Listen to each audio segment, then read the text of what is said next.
ہمارے پاس کیا راستہ ہے؟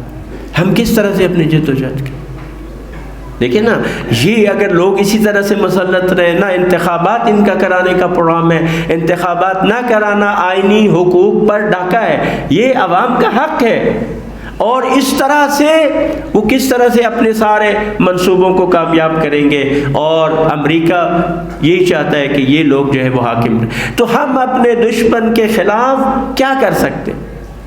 ہمارے ملت کے ایک مائناز عالم دین راجہ ناصر عباس صاحب نے اپنے ان حقوق کی بازیابی کے لیے، اپنے آئینی حقوق جو ہیں، تشیع کے جو حقوق ہیں، انہوں نے بہت بڑا فیصلہ کیا ہے، اور میں اس کی بھرپور تائید کرتا ہوں کہ جنہوں نے فیصلہ کیا، انہوں نے کہا میں اس ظلم کے نظام اور ان تمام چیزوں کے خلاف کیا ہے کہ ہم گرفتاری پیش کریں۔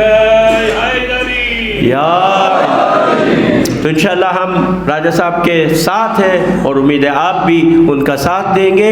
اس لحاظ سے اس کو کسی اور اینگل سے آپ نہ دیکھیں، اس کو اس اینگل سے دیکھیں کہ تشیع کا ایک پاکستان کی سیاست کے اندر ایک رول ہونا چاہیے۔ اس سے پہلے کیا تھا؟